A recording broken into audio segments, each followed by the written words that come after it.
तो पर्णहरित जो होता है इस, अच्छा क्या होता है पर्णहरित, जैसे इसका परिभाषा यदि बताना हो तो हम लोग बोल देंगे कि पत्ती पर छोटे छोटे अंडाकार संरचना को पर्णहरित कहते हैं।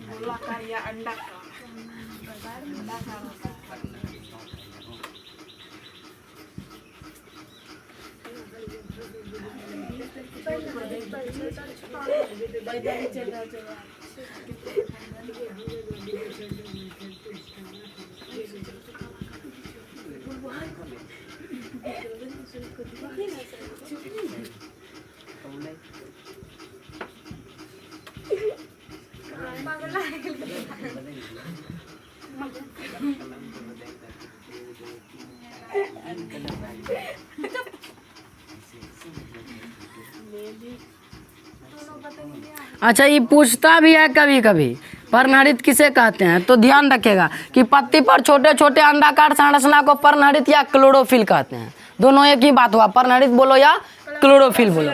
अब देखो तो मतलब कि यही जो छोटका छोटका संरचना है उसको क्या बोल रहे हैं, पर्णहरित। अब तुम बोलेगा कि सर जी कहीं देर पहले बोलिए कि एकरे मतलब कि रंध्र कहे छिए, फिर एकरे कहे छिए संरचना कहे छिए, बुद्धू बना रहे, बुद्धू नहीं बना रहे, दोनों चीज होता है, समझा। तो क्या समझा कि रंध्र जो होता है, रंध्र ऐसे होता है, कैसे होता है, ये सब कख नहीं दिखेगा, तुम जाके पत्ता तोड़ के देखेगा सर जी बतने नहीं चलता अभी दुए गाड़ी में ठीक कर देवे, वैसे ना तुमको दिखेगा भैया कौन चीज से, सूक्ष्मदर्शी से दिखेगा, ऐसे ना है नंगा आंख से देख लिए नहीं छे, अभी रुक सर जी पूछे छिए। चश्मा लगा के नहीं झलकेगा, चश्मा में कौन चीज रहता है, पगला है कि रे। देखो तो पर्णहरित के छोटा छोटा संरचना मतलब कि अंडाकार, छोटा छोटा अंडाकार का संरचना होता है और उसी में सब कांड होता है। कौन कांड, कांड मतलब कि प्रकाश संश्लेषण है, छोटा कांड मतलब कुछ और समझ जाता है। तो देखो पर्णहरित कहाँ पे रहता है, सबसे पहले तो हरित लवक है, क्लोरोप्लास्ट है अंडाकार संरचना में, और उसके बाद अंडाकार संरचना में क्या है, क्लोरोफिल है। क्लोरोफिल अभी हम तुमको क्या समझा रहे थे कि एगो मान लो ये पूरा हाथ है, ये पूरा अंग है, हाथ एगो अंग है, इसमें हाथ से भी छोटा एगो अंगुली है, ये अंगक है। 100 एकड़ों में यदि कुछ छोटा कहेंगे तो कोशिका है, कोशिका है। कोशिका क्या बोलते हैं, इकाई बोलते हैं। तो हम अंग किसको बोले, हाथ को, अंगक किसको बोले, उंगली को, उससे भी छोटा, और इकाई किसको बोले, उससे भी छोटा, सबसे छोटा कोशिका को। तो इसमें यदि इसमें कहा जाता है एगो भैया कि प्रकाश संश्लेषी अंग का नाम बताओ, तो क्या बताएगा, दिमाग लगाओ। प्रकाश संश्लेषी अंग यदि कहा जाएगा ना तुमको, प्रकाश संश्लेषी अंग, तो बोलेगा प्रकाश संश्लेषी अंग है पत्ता। क्या है, पूरा पत्ता। यदि पूरा पत्ता कौन सी है, प्रकाश संश्लेषी अंग। ऑब्जेक्टिव में पूछा जाता है पूरा मतलब प्रकाश संश्लेषी अंग निम्नलिखित में कौन है, पत्ता देगा, दे देगा, क्लोरोफिल दे देगा। दिमाग लगाने वाला बात है कि प्रकाश संश्लेषी अंग यदि बोल रहा है तो पत्ता बोलेंगे, ठीक। यदि अंगक बोल रहा है तो उससे छोटा कौन है, पत्ता छोटा, क्लोरोप्लास्ट है ना भैया, या फिर हरित लवक, हिंदी में हरित लवक। तो यह है हरित लवक। अच्छा हरित लवक क्या करता है, हरित लवक क्या करता है,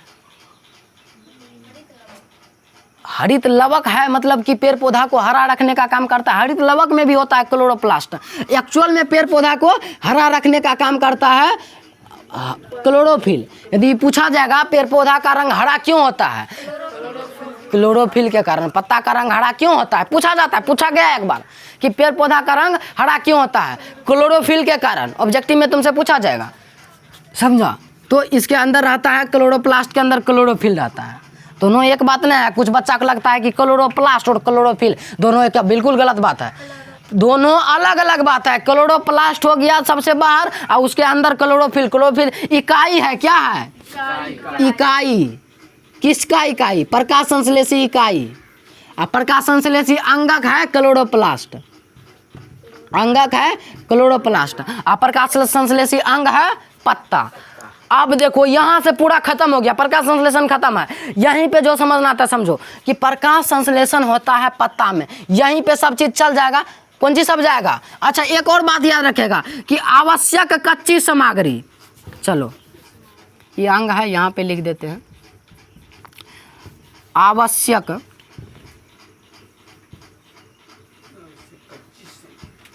कच्ची सामग्री। और तुमसे पूछा जाएगा कि आवश्यक कच्ची सामग्री का नाम बताओ भैया। प्रकाश संश्लेषण के लिए कौन सा आवश्यक कच्ची सामग्री है? तो है कार्बन डाइऑक्साइड। बताओ जल्दी जल्दी। Carbon dioxide H2 chlorophyll short में हम लिख दिए पूरा। कार्बन डाइऑक्साइड H2O यानी कि जल, और C मतलब क्लोरोफिल, और Cl मतलब Sl मतलब सूर्य का प्रकाश। समझा? सनलाइट। तो यही है कच्ची सामग्री। पूछा जाता है बात। एक बार पूछबो किया था कि बताओ भैया, एनसीईआरटी में शायद क्वेश्चन है कि बताओ प्रकाश संश्लेषण के लिए आवश्यक कच्ची सामग्री का क्या नाम है? तो कार्बन डाइऑक्साइड, जल और क्लोरोफिल और सूर्य का प्रकाश। ये चारों चीज जरूरी है। चारों चीज में एक कोई चीज यदि नहीं रहेगा तो फिर पौधा का भोजन नहीं बनेगा। समझा? एक भी चीज यदि अनुपस्थित है तब पेड़ पौधा का भोजन नहीं बनेगा। समझा? तो कहाँ पे बनता है भोजन? पत्ता में। प्रकाश संश्लेषी अंग क्या है? पत्ता है। प्रकाश संश्लेषी अंग क्या है? क्लोरोप्लास्ट है। प्रकाश संश्लेषी इकाई क्या है? फिर मारेंगे चोटा। पर्णहरित या क्लोरोफिल। अब हरा क्यों रहता है पत्ता का रंग? क्लोरोफिल के कारण। पूरा यही है प्रकाश संश्लेषण। प्रकाश संश्लेषण को अंग्रेजी में क्या बोलते हैं? फोटोसिंथेसिस। या फिर तुमको यो दे देगा अपन, मतलब बिहार बोर्ड एसन बोर्ड है, कुछ दे देता है, ऐसे करके लिख देगा तुमको फोकटो का फोटो और सिंथेसिस प्रक्रिया को समझाएं। कुछ कह सकता है, बिहार बोर्ड है भैया। समझा? तो इस प्रकार से होता है प्रकाश संश्लेषण। ठीक, यहीं तक रहने देते हैं। ये पगले है चला। सुन ले